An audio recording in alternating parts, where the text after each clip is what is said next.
Hello，大家好，我係毛毛。我哋咧而家喺廣州市天河區嘅天匯廣場，亦都稱之為 IGC 廣場。咁之前我哋推介白天鵝嘅玉堂春暖飲早茶，有觀眾反饋價格有啲高喎。咁今期咧，我哋推薦另外一間性價比超高嘅米芝蓮2星餐廳御寶軒。食完早茶之後咧，我哋仲會去逛一下最富土豪村嘅。咁 Let's go！咁我哋訂咗位，而家咧就11點鐘啦。咁我就直接入去啦。佢呢邊咧係位置只可以保留10分鐘，而訂嗰陣時咧要求嘅環境啊咩性，佢係唔打包單嘅，因為呢度位置話有限喎，到時係會按實際安排。咁米芝蓮2星咧，當然就唔單止要出品好，服務都要到位嘅。咁暫且睇落去都 OK， 因為我一直入嚟咧都會有工作人員同我打招呼，亦都會有人帶座。咁喺御寶軒咧食點心就抵食過正餐好多嘅，因為點心咧價格大多數都係30-40蚊到，咁單價同陶陶居啊、廣真酒家就差唔多啦。咁早茶4件套，蝦餃嘅係必須有嘅。我哋咧係會要呢個啦，筍尖鮮蝦餃，仲會要呢個荷香珍珠雞啦。2粒裝先36蚊。呢個啦，傳統少少嘅蜂巢芋角3粒33蚊。哦，仲有呢個都好傳統嘅皮蛋酥3粒裝36蚊。一般出面係做叉燒酥噶嘛，不過我哋會試呢個皮蛋酥。咁呢度茶位咧最低係18蚊一位，咁total成單咧係10%嘅服務費。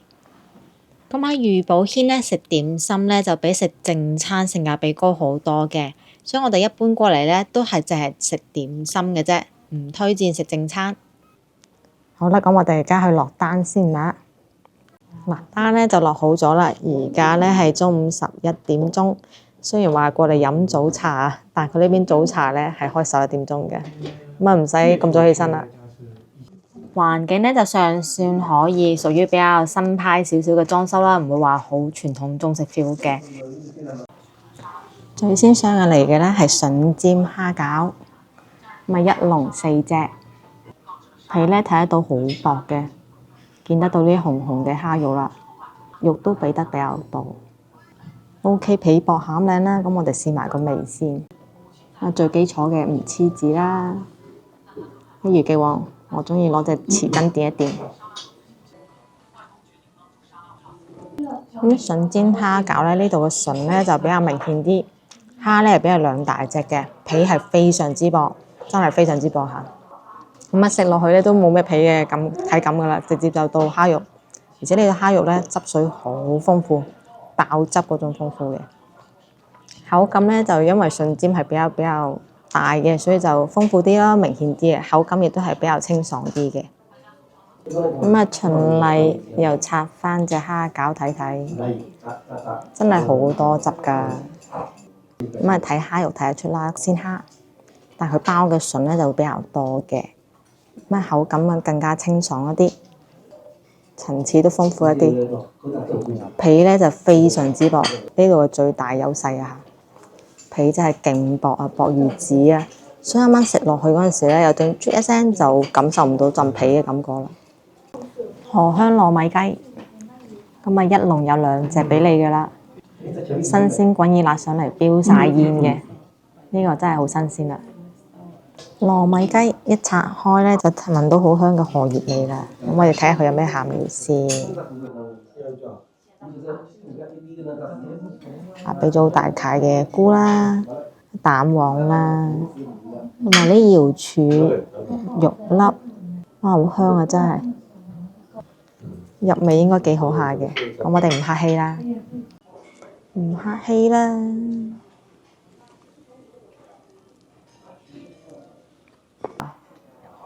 咁啲糯米雞咧係有雞嘅雞肉，唔知話咩人頭飯冇人頭啦。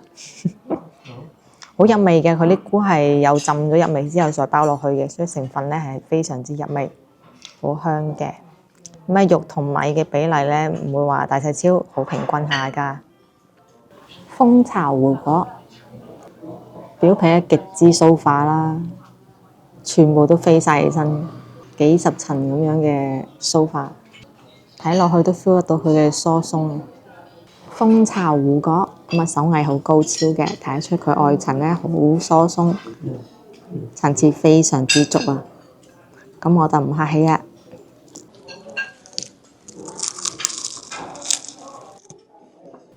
哇！一啲都唔油膩啊，外層真係勁酥脆啊！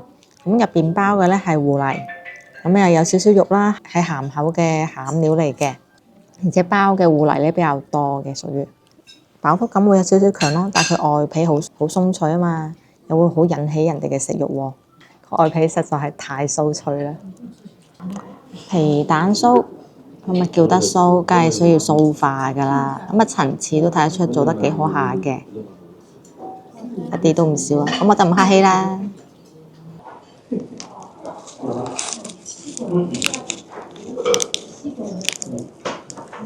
咁啊，雖然佢叫皮蛋酥，但係嘅酥化程度咧，同胡果係冇得比嘅。咁佢表層咧擺咗啲芝麻啦，就真香。而家咧好少店會有做皮蛋酥啦，大部分都係做叉燒酥嘅。未試過咧，到時可以一試。口味方面咧係比較偏濃烈嘅薑汁味啦，皮蛋嘅存在感其實唔係好明顯嘅。咁啊，食咗差唔多1個鐘啦，埋單走人。今次咧一共使咗199蚊1毫。咁啊，食咗幾樣嘢咧？食咗4份點心嘅，茶位呢都係18蚊一位，服務費咧係10%咁樣收嘅。咁啊，可以發票啦，亦都可以免費停車券嘅。咁啊，食咗成個鐘，而家咧係中午嘅12點鐘。咁御寶軒咧係開11點嘅，我哋啱嚟嗰時咧係佢啱開門11點。咁啊，其實我哋坐落貨冇幾耐咧，就已經基本上坐滿晒人㗎啦。咁我見佢啱先12點有人落單隻鵝咧，就已經話賣晒㗎啦。咁啊，睇得出佢幾唔受歡迎嘅。特定嘅菜式要食嘅話咧，建議可以訂位嗰時順便入柯打埋。嗱，咁我哋而家咧就埋完單出嚟啦。今餐一共食咗199蚊1毫嘛。咁啊，最出色嘅咧係蜂巢胡果。咁如果講優點嘅話咧，就係呢度嘅定價相對嚟講比較低一啲啦。如果對品質有要求嘅話咧，都係不失為一個飲茶嘅好選擇。咁亦都有個缺點嘅喎，就係燈光比較昏暗啦。建議中意光猛啲嘅咧，就訂台嗰時訂窗邊位或者啱啱個小房間。但係咧，呢度唔係話100%確認到你係坐邊一張台嘅喎，所以會有少少隨機性啦。咁啊，至於服務方面咧，亦都係唔夠玉堂春暖好嘅。咁上咗茶水之後咧，好多時間都要自己加茶水咁嘅，因為一個服務生咧睇幾張台㗎。咁呢方面咧做得就唔夠玉堂春暖嘅細緻啦。咁我哋而家食飽飽咧，去逛一下土豪村。想跟我食更加多嘅好嘢聽，最地道嘅食評，記得關注我頻道，點個 like 啊，分享俾朋友仔。我哋而家去逛一下土豪村。Go！咁啊，自提攜除咗取快遞之外咧，其實仲可以取飯嘅，真放飯鐘數啦。咁啊，呢啲盛景啊 CBD 先有嘅啫，我哋老城區仲未繁忙到要攞自提攜嘅情況嘅。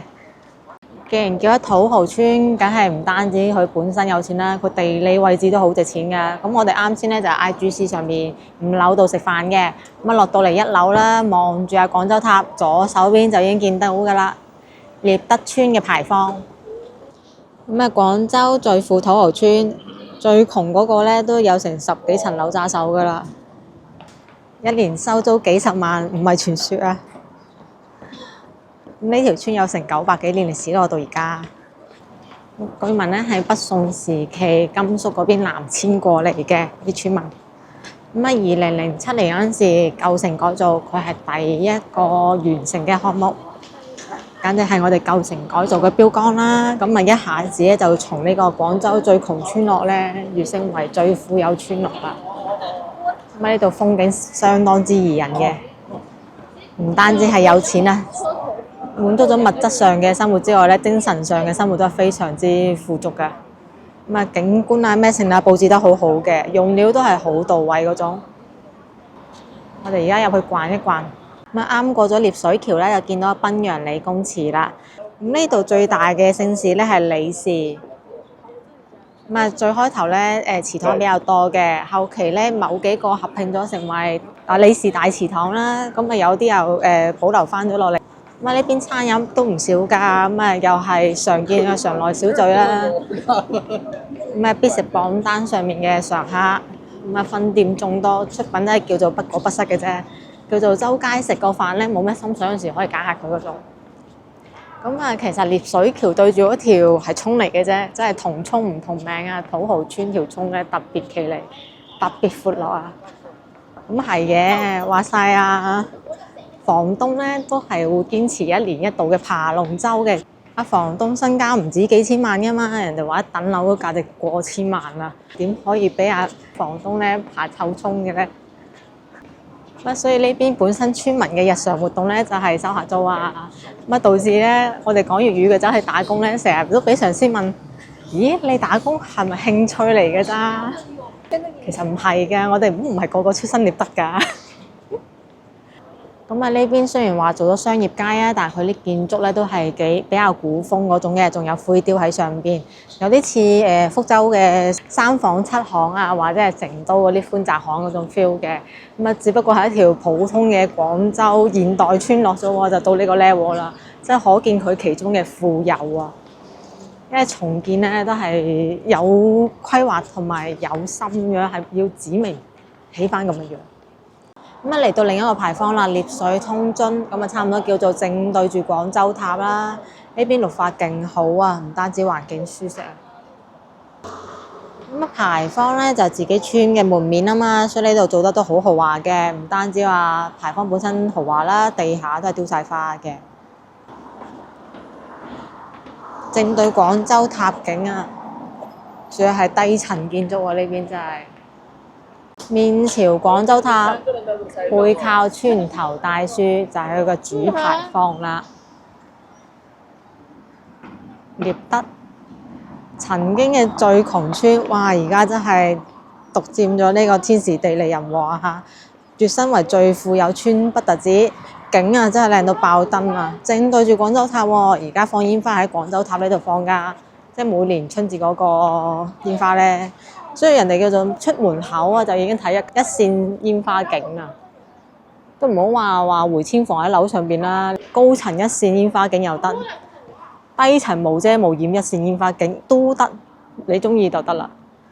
呢度啲房東真係威威啊！真係珠江河先有咁嘅服務啦，仲僱有人過嚟幫手執垃圾添㗎，保證呢個河面嘅企理環境嘅舒適。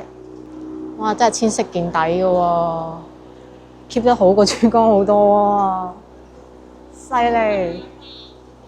重建嘅咧，唔單止有個宗祠啦，連天后廟咧都係有重建翻喺度嘅。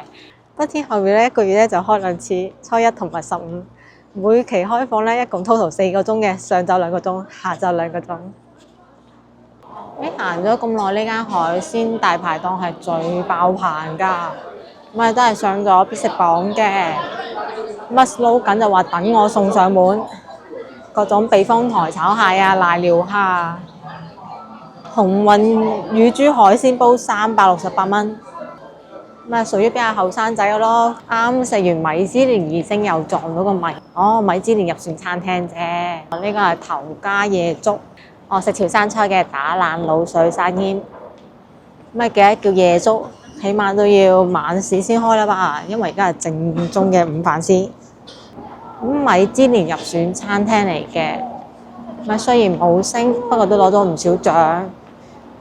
湯品御膳，融合粵菜嚟嘅，哇好勁啊！一條村入邊有2間米芝蓮餐廳啦已經。對面嗰條馬路就粒2星啦，哇！係真係唔單止生活環境舒適喎，伙食非常之好啊！亦都睇得出佢真係消費得起呢個水平嘅。近期新興嘅一間韓國烤肉鋪啦，馬藝棟，而家好多後生中意過嚟食嘅。喺美團點評遊係有團購嘅，想抵食啲嘅話，又可以上去睇一睇。哇！環境真係好好啊！睇烈水河。哇！唔止1隻添啊，2隻添啊，勁啊！我哋珠江嗰日有幾隻雀仔，幾隻雀仔。哇！人哋祠堂前面有水塘啦，佢祠堂入邊點止水塘啊？呢個直連通去大海嘅河面。咁正對住嗰個咧就係李氏大宗祠啦。咁呢條村最大嘅最話事嘅，哇！仲有隻龜仔喺游緊添，哇！超多魚。仲有兩條金色嘅添喎，真係好富貴啊！咁而家村入邊咧都係啲低層建築啊，村民去咗邊咧？就喺呢邊啊！呢度一大排嘅都係佢哋嘅回遷房。咁嗰時咧係話咩不足2層嘅咧，補足2層俾你，即係1.5層都補2層㗎啦。過4層咧就按實際面積再俾你，所以人手咧真係幾套房㗎，千萬一套濕碎啦。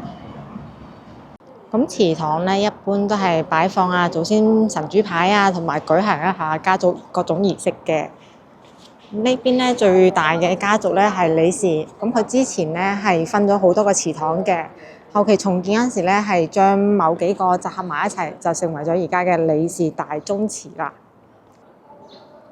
咁呢個咧係規模最大同埋最豪華嘅祠堂，用咗嘅係3進院落、2天井、4合院嘅佈局形式嘅，穿斗式梁架結構，保留咗好明顯嘅明清建築風格嘅，真係全程都金碧輝煌啊！體現出一個豪字。咁佢本身都好有歷史，成900年歷史嘅啦，力德村。呢度嗰啲屋頂咧叫做岩山頂，亦都配咗好多灰雕啊，做屋脊嘅。咁啊，廣州最靚仔嘅祠堂咧，除咗呢個獵德之外咧，仲有個好出名嘅就係陳家祠啦。但係呢兩個祠堂咧有個好大嘅共通點，就係邊個想喐我祠堂，我就買低你個開發商。所以咧，呢個係原址，陳家祠亦都係原址。祠堂咧就係一個根本嚟嘅，提醒後人唔好忘本啊嘛。咁啊，所以祠堂位置要揀得非常之好，極為之得天獨厚啊。咁啊，睇呢個畫工睇得出啦，人哋係揾到老師傅翻嚟重繪嘅，雖然話有修葺過，有咩性。但係咧，同普通一般嘅祠堂咧，真係冇得比。呢邊質量上乘啊！咁啊，過億身家大老闆咧就爬龍船啦，可能啲細啲嘅後生仔咧就會選擇舞龍啦。咁啊，呢邊有佢隻龍仔喺度啦，仲有架喺度，平時練習用嘅。呢邊逢年過節呢啲傳統嘅儀式咧都係好足㗎。咁啊，好正統嘅祠堂佈局啦，仲會配咗幾棵樹嘅。呢度有2棵咧係龍眼樹，咁啊代表咗祖先嘅眼睛啦。咁啊，另外2棵咧係酸薇楊桃樹。咁啊，酸薇咧就好酸嘅，就預示着咧就啲子孫聽聽話話，祖先有眼睇。咁啊，門口咧都黐咗2大門神喺度嘅，非常之威武啊！如果想睇一睇中式嗰種比較傳統嘅建築嘅話，呢個祠堂係一個唔錯嘅選擇。儀式感十足之餘咧，仲係富麗堂皇啊！咁啊，李氏大宗祠隔離咧就係木本堂李氏宗祠啦。因為李氏咧係呢度最大嘅家族，咁啊都係村入邊嘅決定性力量啦，所以祠堂咧係比較多嘅。但係多還多啫喎，每一個質量都係咁上乘嘅喎。規模咧就細一啲啲，哇！不過都好鳥語花香啊，哇！好正啊！市區 CBD 環境喎，人哋隔離係玻璃幕牆、石屎森林，呢度係宜人嘅小清新咯。房東係唔同啲嘅，最多嘅咧係5000蚊，最少嘅咧都有300蚊。嗱，曾經嘅祠堂咧，其實係咁嘅樣嘅啫喎。而家咪睇得出好富貴咧。2018年，距離而家15年咋，真係翻天覆地嘅變化。哇！佢都有雙龍玉帆船喎，雖然規模就細啲，但係另外一個我見過嘅咧就係白天鵝賓館入邊擺嘅門口鎮店之寶啦。所以想感受一下古村嘅氣息咧，一個 CBD 就已經滿足到你啦。你住星級酒店有，星級餐廳有，古村風味佢都有。呢份咧係最初期嗰陣時嘅捐贈碑記啊，咁啊，佢啲柱上面金色嗰啲咧，唔係金漆嚟喎，係堅金嚟嘅喎，鐵金箔㗎。即係人哋嗰啲蝙蝠啊字啊，呢世都唔會甩色㗎。咁啊，雖則話呢度好富貴啊嚇，但係佢都剷開咗嘅路咧，都只能鋪翻花崗岩嘅啫。所以話麻石路真係踩少見少啊！每一次拆咧都俾人拆到莫名其妙唔見咗喎。回遷房之中嘅托啦，小花園咁靚仔，居住環境勁舒適啊！咁啊，我哋話咩廣州人好有錢嘅印象咧，其實好大程度都係嚟自阿聶德村呢個拆遷嘅，就形成咗話腰間疊串大鎖匙，手揸幾套房，之後打工咧係為興趣嘅啫。嗰啲咩創業嗰啲小公司咧，因為阿姨太中意啦，唔捨得人哋倒閉咧，隨便拎出嗰幾千萬俾人融資嘅。嗱，呢度咧就keep 翻咗以前嗰啲宗祠嘅牌匾喺度啦，同埋以前嗰啲建築嗰啲牌匾喺度嘅，非常之有歷史氣息啊！咁啊都睇得出呢度真係李氏係主嘅，因為數埋都成7、8個都係李氏嘅啦。佢嘅歷史咧都有寫翻喺度嘅，哇，好詳盡添啊，寫得每一個祠堂都有寫到嘅。咁除咗李氏之外咧，呢度仲有梁氏啦、林氏啦、麥氏啦，同埋羅氏、鍾氏、劉氏嘅。但係最為之大嘅即係李氏啦。嗱，就分咗東村李氏嘅嘢。東村李氏祠堂咧就啱啱睇嘅李氏大宗祠啦，而西村李氏祠堂咧就係而家嘅李氏新祠堂。木本堂啦，嗱，呢個咧就以前嘅獵德西村牌坊啦，同而家嘅咪差好遠咧。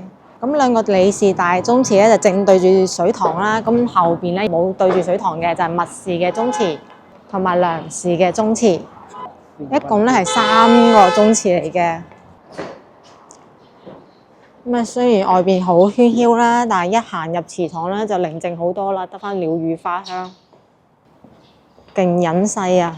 咁啊，雖則話旁邊就係 CBD 啊，呢邊嘅隱世 feel真係好正㗎。逢年過節都係會燒炮仗啊，舞下龍啊，打下茶啊嗰啲啊，好熱鬧㗎。如果想體驗下呢種咁嘅中式氣氛咧，呢邊係一個唔錯嘅選擇，而且佢係市中心啊嘛，比較多酒店選嘅，各種萬豪啊、洲際啊都有酒店喺度開嘅。伙食亦都係一流啦，各種升級。咩川式、粵式，咩式都有啊！呢度咧又係另外一個牌坊，非常之宏大啊！啲牌坊嘅雕梁畫柱勁精湛。咁獵德唔係話人哋狩獵好得，咁人哋有川字嘅。我見佢博物館入面寫嘅咧係耕道而得道，獵德而得德。但係呢個耕咧同埋呢個獵咧係表示咗追求嘅意思嘅。所以獵德呢個名咧話係告知後人咧就要以德育人為重任嘅。咁啊，除咗祠堂啊 keep 咗喺度咧，龍母廟都係喺度嘅。個規模一啲都唔比祠堂差嚇，一樣前面有水池。咁啊，正對住嘅咧就獵德大橋啦。啊，燈光秀都唔使出門口，呢度已經發啦。水池都係清澈見底，各種放生魷魚、龜龜，哇，好正啊！龜龜嚟，千萬豪宅區度嘆世界喎，正啊！哇，真係龜龜都特別生猛啲嘅喎，呢度有錢人家啲龜龜係唔同啲。咁啊，嶺南水鄉，咁我哋呢邊梗係以水為主啦，所以各種龍母廟啊、天后宮啊，都係呢有歷史嘅村咧必備嘅。咁但係廟咧就唔同祠堂，唔係話一直開放住俾人參觀嘅，呢啲咧都係特定時間先會開嘅啫。咁民國廟咧其實又叫做文昌閣，即係就逢9月1號開學啊咩成啊，啲細路仔過嚟開筆禮啊，應該就會開放嘅。但係呢個規模咧就唔算大，歷史倒是很深厚。咁啊，為表自己歷史啊，蠔殼場佢都 keep 咗喺度嘅，雖然係作為裝飾咁樣做走廊連廊用啦。咁附近嘅綠化真係好足啊！大冬天咧最好花開得最好花咧就呢度啦。嗱，咁今日咧食飽慣夠啦，咁啊想食更加多嘅好嘢咧，記得關注我頻道，點個 like 啊，分享俾朋友仔。今期視頻到此為止，下期見，拜拜。